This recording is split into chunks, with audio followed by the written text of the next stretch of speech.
Hello, everyone. Oh, I'm so excited about the person I am interviewing today. It's someone that I absolutely adore, respect, and have loved joining every step of the journey on her amazing book. Hello, Darling. Of course, it is the one and only Barbara McNaught, who I'm going to bring up now in a moment when I read the blurb of this book. So it'll just give you a little taster of what you're going to experience by meeting this amazing vibracious woman that I just love and adore. Okay, so embark on a captivating journey through the remarkable life of Barbara Nielsen, whose story unfolds with the grace of a seasoned actress on stage and screen. From humble beginnings in Poland to the glitz and glamour of international show business, Barbara's memoir, Hello Darlink, offers a glimpse into the world of multilingual talent whose passion for the movie world propelled her to the heights of success. With wit, charm, and indomitable spirit, she shares her adventures alongside legendary actors, her triumphs, and the serendipitous turns that led her to become Barbara McNaught, a beloved philanthropist and talk show host in Australia. Let's welcome this woman to the stage. Welcome, Barbara. Thank you so much. And hello, darling, and hello, darlings. Hello, darling. How are you going? Can you show us your cup? It's just so beautiful. Cheers. Oh, that's when you make me thirsty. And that's when I run out of water. Product placement. No paid advertisement yet for today, but we will work on it. Yes. And as always, you think a step ahead, and the colors that you're wearing today are from where? Please enlighten us all. Karen, I believe, as you know, in color manifesting, I never know till last moment what to wear. And today, on the way to the office where we now, I saw a beautiful along the river rickshaw with a red and white stripes baldachin, and people were driving along the river. If I could, I would have stopped and take the video because nobody would believe it's by chance. And this is just the beginning. I know it will be some red and whites energies coming across today. This is your life, though, serendipitous moments, isn't Yes. it, Barbara? And there's so many of them in this book. It's a book that you just like. So many people who have read it are like, I just read it from front to back. It's so entertaining, engaging, and you've worked with our wonderful Tracy Regan to bring the story to life. And we had so many amazing times just extracting the story in conversation from you. Can we just talk a little to the journey and the process of your memoir coming to be? Well, I have to say one thing, Karen, and I need to make it official one more time, as I did at my book launch. If it wasn't for you, this book probably wouldn't happen for a long time. You were absolutely instrumental. Thank you for your visionary support, energy, time you took, and patience. Yes? So it could be double volume. So maybe we do Hello Darling again. There's so much, and we're going to talk on that, the chapter that nearly didn't make it. And I have to admit, you were so patient with me as well, because life happens and we were on this journey together. And it's just so important for us to journey together for this amazing book and story to get out into the world. How does it feel, Barbara, knowing that your book is out there now, finding its way out to readers? It feels incredible. I know, what can I say? It made to #1 on Amazon on the day 7. So Yes. Thank you to all darlings. Thank you to all readers that made it happen. It was quick. It was beautiful. And yes, and I'm excited and I'm very, very happy and grateful. Grateful is the word, actually. Grateful, isn't it? And then we done a beautiful rooftop event in Perth, and there's the energy, the vibe. Everyone would have just went on all night, wouldn't it? It was just celebrating. It was magical. Thank you. Thank you to All right, everyone who supported. let's talk about this book and some of the amazing people that you have worked with. So Roman Polanski, can we just drop that name there? Can you share what it is like to work with big name actors? You know, to stand in your power as an actress and stand alongside them as leading ladies. Well, Roman Polanski, I obviously spent time. I was invited to be with him. He invited me to the Spoleto Film Festival, not film, theater in all amphitheaters in Spoleto. It was the first time he was putting on a stage musical called Rigoletto. And it was most incredible experience. Obviously, who was there. In effect, when I looked at my photo to put in the book when I'm with Roman Polanski in Spoleto, I only then realized that Andy Warhol was at the same party and I didn't talk to him. And now I can't because he is gone. And yes, to name the few. So I didn't work with Roman, but I spent a lot of time. I was in Rome, in his house. That was when he was shooting Chinatown. Okay. So yes, but obviously other very iconic star, if I cannot bring, is Jack Thompson, who, when I got casted to be in the leading part with Jack Thompson in a movie, which was a pilot for a 13-episode TV series called Tally, I was living in Munich. Yeah. And I obviously researched, and he was then voted the sexiest man alive with his iconic front cover in Clio magazine, hello, with the bay leaf over his obviously sexy part. Yes. Yeah, so that was I loved. We were recording for 3 months in Sydney, ABC Studios. It was most magical experience. I have fallen in love with Sydney, with Australia, not knowing at all that the destiny, or I will make the destiny happen 20 years later and I will move to Australia. I remember going back to Munich and saying to people, you know, guys, Sydney is magic. I don't think anybody ever goes home. They all go dancing. They all go out for dinners. They like live most magical life. Hello, nothing changed. Yeah. And that is it. You have lived in many cities across the world, and that became a very big theme. It became very evident very early on in this that these are different chapters in your life. You know, obviously you started off in Poland and then you went on from there. I'm not going to make you choose one, Barbara, don't worry. Each one is a very important chapter and an evolution in who you are and the stepping stones in how you came to be. But obviously, whenever you know, things move you more than other times, you know what I mean? And I remember listening to the chapter when you were in Paris. You're telling us about that because Paris is one of the romantic cities in the world. You loved it there. You loved how they love the food and the taste, and that's where you met the love of your life, isn't it, as well, Barbara? Yes, on a blind date, which nobody can manage today, blind dates anymore, because you just jump on LinkedIn or Instagram and you check the person out. Well, yes, I was living in Paris and I met my husband, Douglas, on a blind date that was arranged by my friend who was living in Vienna. You have to read the book, otherwise it will be too long, Zoom call. And well, et voila, So there is such a thing as love on a first sight. I'm just going to put it out there because it was.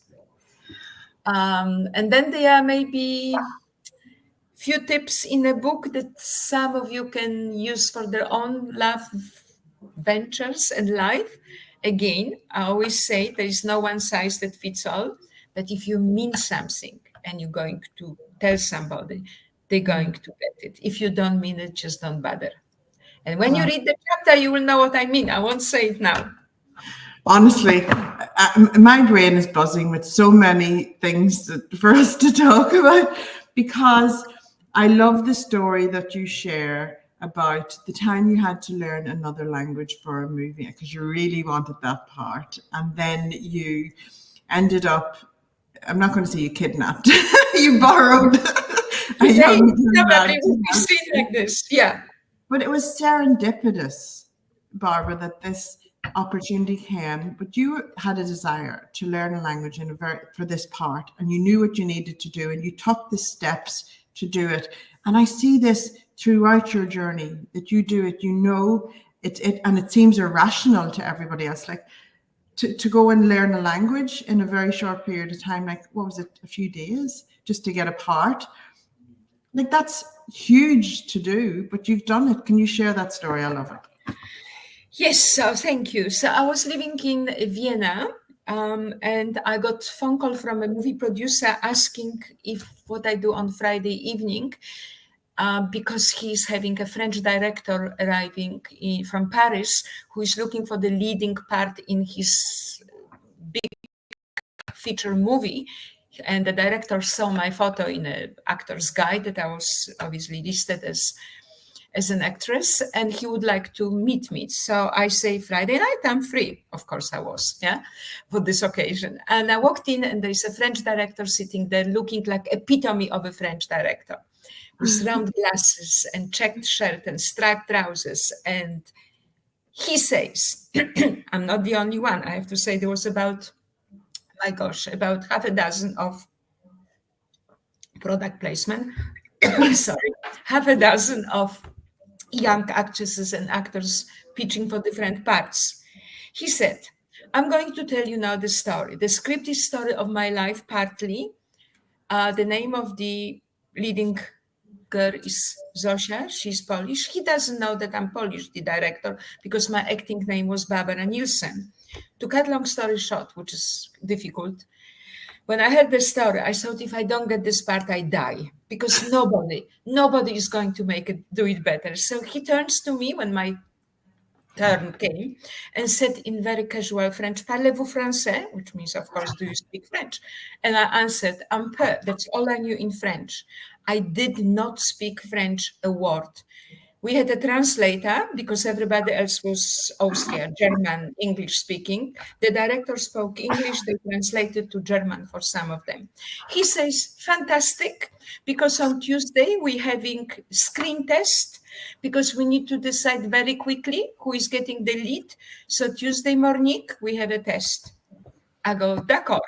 I receive a 5-page script and I'm thinking, what am I going to do? And I had the idea. I drove on Monday morning to a French school. I stopped my convertible, I had golf convertible, in front of a French gymnasium when they were coming out at lunchtime. And I said, guys, which one of you speak best French? I need somebody to help me with a movie script. So they pushed young boy. He was Andrew. His name was Andrew. And I said, Andrew, how old are you? He says, 13.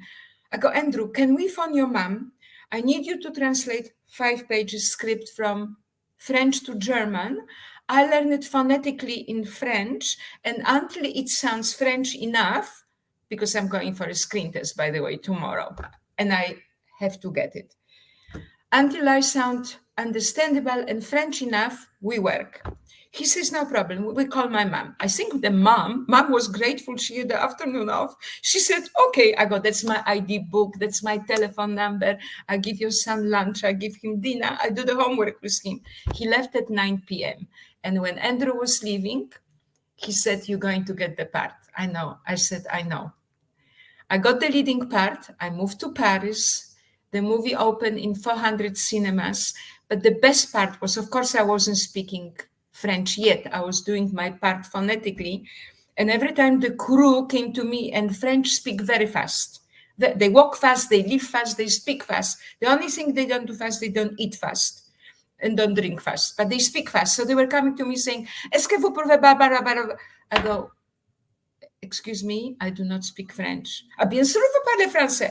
I only speak my part. And the film is called La fiancée qui venait de Foix, the fiancée that came from the cold. True story, amazing story. Et voilà. And now I speak French. Yes. But And then look at what you did. You know, it's for people to be like, how can you learn French and how can you go and do a full movie phonetically, like, and to pull it off on screen, because leading that presence, the leading part and that presence on screen. So that's not something you can fake. You've got to be really in tune with the character, and it amazes me. And I kudos to you. It's like, thank you. Karen, I did the same in German. I got a contract with the biggest distribution called Constantin Film for 3 leading parts a year before I learned the language. So I think I can do it in Japanese tomorrow. Yes, Okay. but you don't see it as a boundary. You see it as, you don't see it as something that's going to stop. If you want it enough, you do what it takes to get that. I think there's so much for people to learn in that. If you want something and there's something to overcome, put the effort in. Put the effort in. It's amazing what you can do whenever you have the belief and the desire together, isn't it? I see it so But much. Karen, is it not the absolute message of your life on my beautiful? Yes. Yes. Look, I just think, and I said it in a book, don't overanalyze. Of course, well, I never analyze, but I don't recommend to do it at home. But even if you do, paralysis of analysis, because if you start counting odds, a lot of things don't make sense in theory. But if they meant to happen, they will. If you have the energy and the absolute lack of fear, you'll go for it. And if it's really you going for it, it will happen. Yeah. Paralysis of analysis. Guys, listen to that. Honestly, that's gold, because so many people stop in their tracks in life when they're on a flow, or when they're going for something that they want, because they overanalyze, they start to doubt themselves. There's so many things that become, and it does just paralyze you. You're so right, Barbara. And wouldn't you love to just eradicate that and just give people the belief and the knowing that, yes, you can do it if you want to, because where there's a will, there's always a way, isn't it? Yes. Let's talk about the chapter that nearly didn't be, but thank goodness to your amazing husband, Douglas, it was. Because when we had written the whole book and you were going through it and Douglas was going through it, he's amazing part of this process to coming to be. But he said, you didn't mention this. So can you please share with everyone what this is? Oh, yes. It blew my mind. Yes. Okay, that's true. All right. So one of the stories I didn't mention, there would be many more. Hello Darlink again. I was living in Munich and I went away on a shoot where I was acting in a beautiful Bordeaux in a movie. I was away for 12 weeks. And when I came back to my apartment, please remember, this is before smartphones, before obviously what we're doing today. I clicked my answering machine on. And amongst all other messages, say, hello, Mrs. Barbara Nielsen, this is police. Can you please call us back?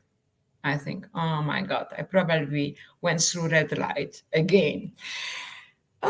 And then another message like this, and then another. After probably 5 messages, I can't remember, but multiple messages, I thought, I better call. I called them and they asked me to come 8 a.m. in the morning to the police station. They were very polite. They took me to a private room. They offered me coffee and tea. There was a gentleman sitting, obviously in a suit, not in a police outfit, uniform.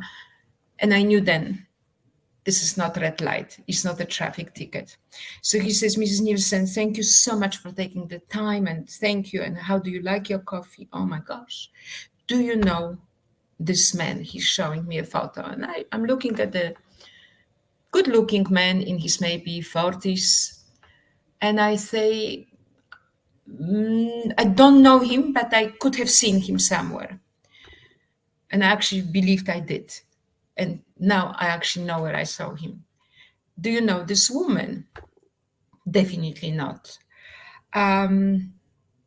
He shows me a handwritten note in somebody's diary, which was this man's diary, with my name, my address, telephone number, and the date of the newspapers. I was in newspapers all over, all the time, because I was with Roman Polanski, because I met Omar Sharif, because I was doing movies, because I was always on headlines. So he shows me the names of the articles in newspapers, dates. And then he told me that this man and this woman, he's a serial killer, They killed it sounds horrible. I think it was 4 women. They were all young. They were all blonde. They were luring them to different destinations. He introduced himself each time as either movie producer or diplomat or entrepreneur, whatever the situation would obviously align with. Next victim. And I was obviously next on the list. And the most creepy thing, if I can use this French word, before I left for my shoot, for about 2 weeks, I had the underground parking where I was living in a beautiful block of apartments. And every morning I found a red rose behind my screen in my car. And I was thinking, oh, all right, another fan. Okay, I didn't pay much attention. I'm sure it was the rose from them. And that's a story. Oh, I lost the sound. It's me. I had to unmute. Okay. You It's got like speechless. I was great. Speechless, which doesn't happen to you. It's a movie in itself, Barbara. Honestly, that really captivates me. And there's moments like that throughout this book. You know, you speak about like when you were put everywhere, like a Marilyn Monroe, weren't you? It was everywhere. All of these all over the buildings, up in buildings and everything. Like it's amazing, beautiful stuff. But there it goes to show how things that you don't know that's going on behind the scenes, but yet you didn't let it stop you in your tracks. And I think that there's a lot of lessons to learn in that, because that could just, that fear could have crept in, paranoia, everything could have crept in at that moment. Just, what steps did you take then to keep yourself, I suppose, safe without stopping life and living? Because living is very important to you, Barbara, isn't it? Oh, absolutely. And it hasn't changed. It hasn't changed. At the moment, you're still here. But also the speed doesn't change. Do you know that when I was a little girl, when I was a child, I didn't like Sundays because I thought nobody's doing anything. Warsaw feels dead. Everybody sleeps in. I didn't like it because it was no action. Yes. Doesn't make me look very normal, but yeah. No, it's wonderful. That's how you've achieved so much in your life. And it's a beautiful, amazing, inspiring story. All of your acting, we've got a list of all the movies you've been in. Like, it's huge kudos to you, all the experiences. But at the end, something is really close to your heart. So you went to South Africa and then you found yourself in Perth. And in Perth, you're doing work that's so important to you. Can you speak to that, Barbara, and how that landed for you? Thank you so much. Well, Perth is very important in my life chapter, obviously my current chapter, probably very obviously last chapter in a book, and maybe in my life, the way it looks. I think I know why I was meant to end up in Perth, most remote city, which I never feel in the world, beautiful city. When we were living in South Africa with our 2 young children, Douglas and I, having a very luxurious life, and as people call, great lifestyle. However, the crime was becoming unbearable. The political situation was really, really very tough. Every 2 minutes, somebody got raped, killed. Life had and didn't have value, and it hasn't changed, unfortunately, till today.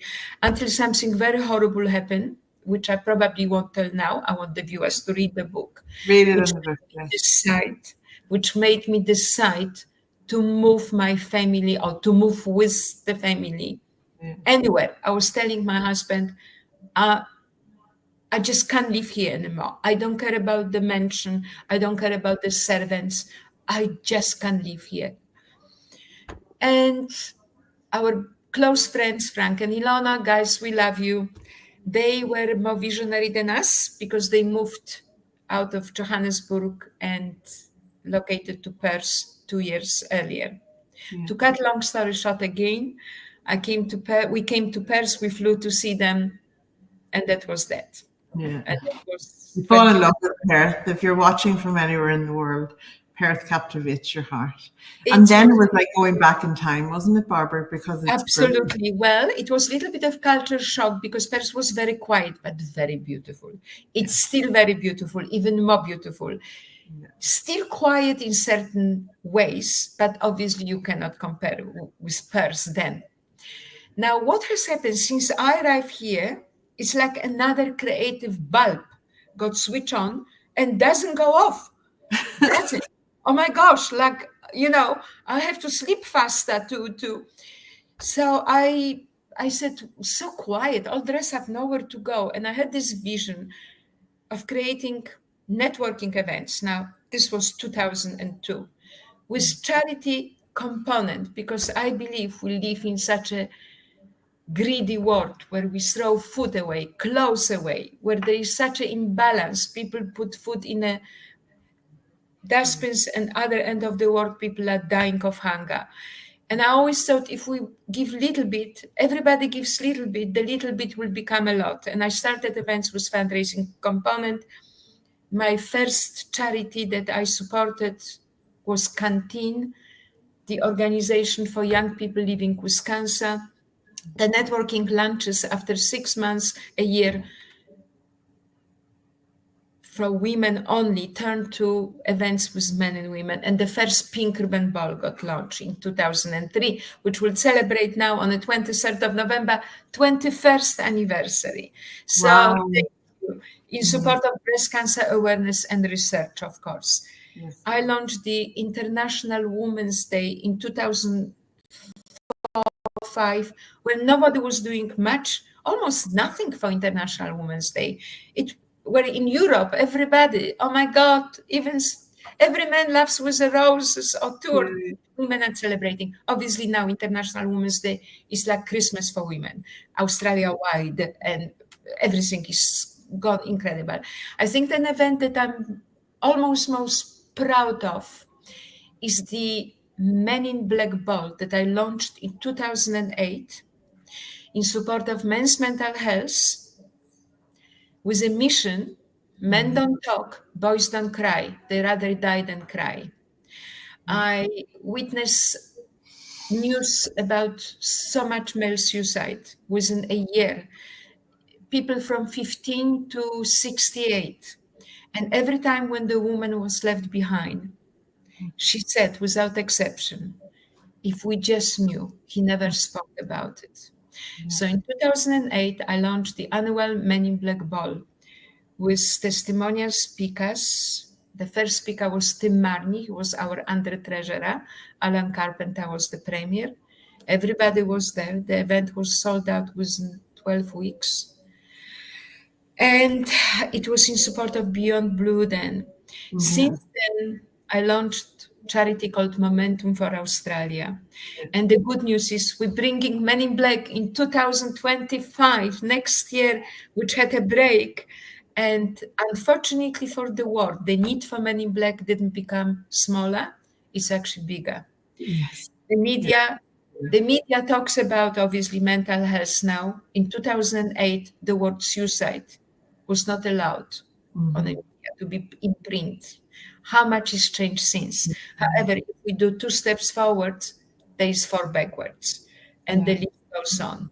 Mental health has never been as domineering as an epidemic, as a pandemic. So Men in Black is back, but please don't think Men in Black is celebration, because every time we have incredible testimonials, because those that conquered the darkness, that they came out of it, from sporting champions, political people, media people, FIFO people, business people, name it.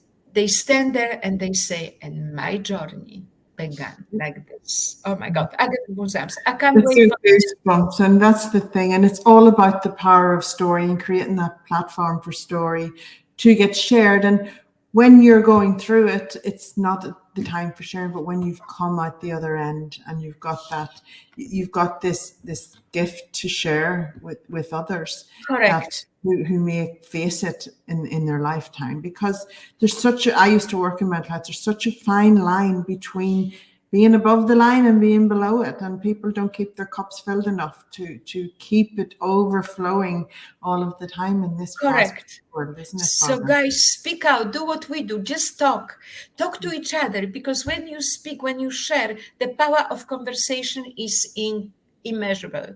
And if Yeah. I always say, if we save one life or change one life, the biggest success story with Men in Black we had when a couple asked me if they can bring their son who is only 14, and obviously because of the topic and reason for the ball. And after long consideration, I said, look, obviously he's in supervision, he will be under supervision of the parents. They take full responsibility. We're happy to make the exception. And this young boy ran to me after the ball and he said, Barbara, thank you so much. On Monday, I'm going to go to school and tell all my friends to speak out and share their problems, because we all pumping this up. That's what it's all about. And by the way, we have award for most inspiring man of the year. We have award for visionary man of the year. Nominations will be open in 2025, but it's like early elections. You can already start immediately. Yes, plant the seeds now. Yes. And I just want to talk about someone who is such a beautiful energy that I see vibrating in your book and in your life, and that is your mother. Oh, Can you share with us about your mother, because she's a beautiful, gorgeous person in your life? thank you, Karen. And I don't have the tissues, but I will celebrate. My mom was obviously the most beautiful mom in the world. Douglas used to call her Jaja Gabor. And of course, my mom was the generation of moms who stayed at home, brought up children, and waited for the husband to come home. How horrible. Anyway, I'm not saying some women might be very happy. I don't know any, but if they are any that happy doing this, good luck. However, my mom was extremely talented, and she made all her clothing, which today could be on all catwalks, and is the current collection. Signature look, palazzo pants and tunics. She designed it. She made it. She made sometimes as an exception clothes for maybe one friend or two. Otherwise, she only made it for herself. If my mom was born in the daytimes, she could really become a big fashion designer, Coco Chanel, Coco Chanel again. And I was very close to my mom, and she came every year wherever I lived, and I lived, as you know, in 5 countries and different continents. And my mom visited me each time for 3 months. Doesn't matter if I was living on my own, if I was living in a big mansion or small flat. My mom arrived with her suitcases, and she was there for 3 months. And never mind that, I went each year for a month to spend time with my mom in Poland. So if I calculate, I spent 4 months a year with my mom living on different continents, the continent and country. That's much more than some of the children spent with their parents living in the same country and city. And again, we don't compare. I was close. When I arrived, I picked up the phone and I was talking to my mom on an hour on the phone again, What a blessing. Yes, so I treasured the times, and I was lucky to be there. Yeah, when she was leaving this world. Yeah. Beautiful, beautiful. And there is no show without punch. And this is Douglas, who is, you two together are just indomitable. I just love watching Don't worry, we have our moments, darling. That's all part of it. That is all part of it.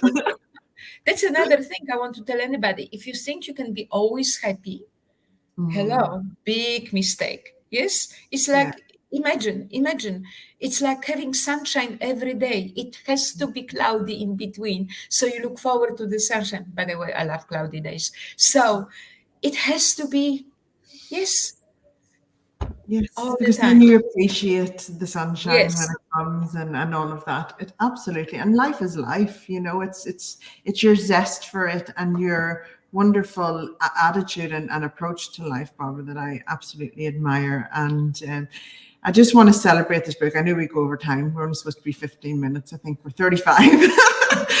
But I could just listen to you and your stories all day, and I have done, because this book, honestly, is just it's such a beautiful, inspiring, motivational read. You will get inspired by Barbara's story and motivated to, well, if Barbara can do that, wow.